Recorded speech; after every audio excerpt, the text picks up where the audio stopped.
Hey my friends, my name is Will Myers and I help you code cool stuff within Squarespace. Today I wanted to show you a problem that I ran into as I was coding out, as I was building a website based on a mock-up, a design that was given to me by a designer I'm working with, and how I solved it within Squarespace. So let's first go over the problem. So this is the mock-up that I was giving. It's a real estate website done by Jay Jones, Mr. Jones, Mr-Jones.co if you want to check him out. He does some really cool stuff.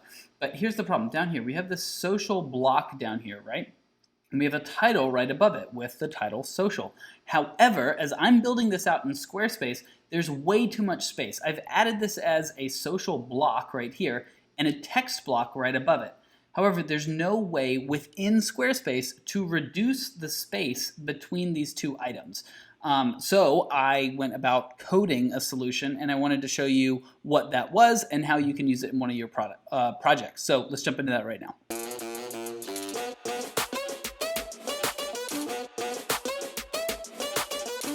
Okay, if you just want to get this up and going, go over to my website. There should be a link in the video below, or maybe you're on my website now and looking at this. Grab this code. This code should be on the page right now. Just grab this code, copy it, and then paste it into your custom CSS area right here. So this is in your design tab, custom CSS. So just drop it right in there, and then you just need to replace this block ID with the block ID of your social links block right here. So not the text block, the social links block. So I'm gonna grab that right there, and I'm going to replace this. And then all of a sudden, boom, now I have this title. I can delete this text block that's right above. I don't need that anymore. And we got our title right above our social links.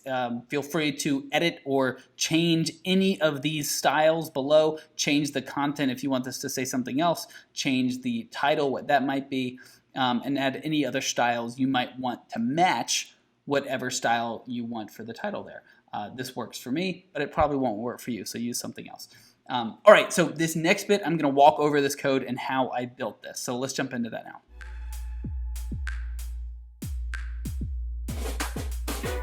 All right, now for the fun part where I just kind of babble on and go stream of conscious and explain to you how I arrived at the code that is that created that title here. So you can see it's not there anymore. What I went with was something called a pseudo selector, and these pseudo selectors are part of CSS, and they allow you to add content onto the web page as long as it's very simple, very basic pieces of content. Typically, if we want to add content onto a website like an image, logo, text, any of that, we need to use HTML.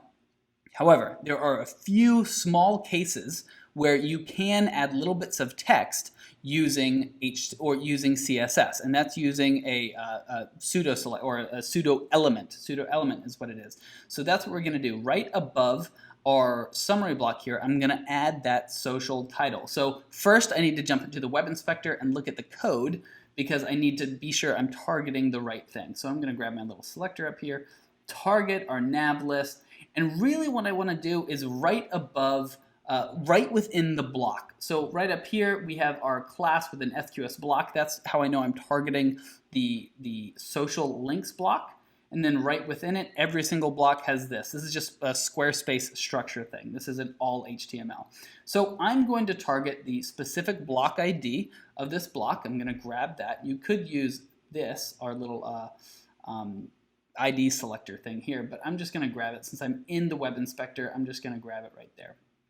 So I'm going to grab that and put a hashtag in front of it because it's the ID. And then within that, I'm going to select our Squarespace block content. So right here. Now what I'm going to do is use a pseudo selector using the before pseudo selector. Now whenever you're using a pseudo selector or a pseudo element, either before or after, you need to add in this content property, content, and just make it empty. 2 quote marks, 2 single quotes, it's empty. This is an empty content. And you see it pops up in our HTML. And you see as I hover over this on my page right here, it'll show you where it's pointing. So this is before this content. It's before, here's our Squarespace block, I'm adding it before any of the content in it. If I change this to after, you see that before is going to go away, and now as I scroll down, you'll see it is after the content, and you notice that it's showing up below. It's showing up after that element. So that's how these pseudo element works.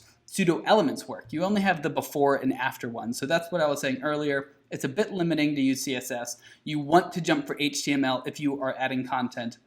However, a few small cases where you can use CSS. So I'm just going to add in some content right here. I want it to say social, right? And boom, it's that simple. You just see it pop in right there. And let's change this back to before.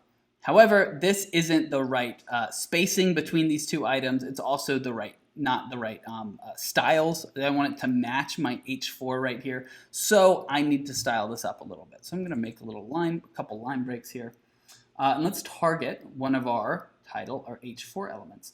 And I just wanna copy all of the styles of our H4. So our font size, I'm just gonna copy this. That's what I want to be the same. It looks like our font is different. Let's just paste that in. You'll notice the font size, woo, gets very small.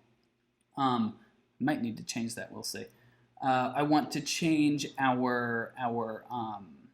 the font family. So let's keep scrolling down on here. I want to copy this font family and the font weight. I'm just gonna copy both of these styles.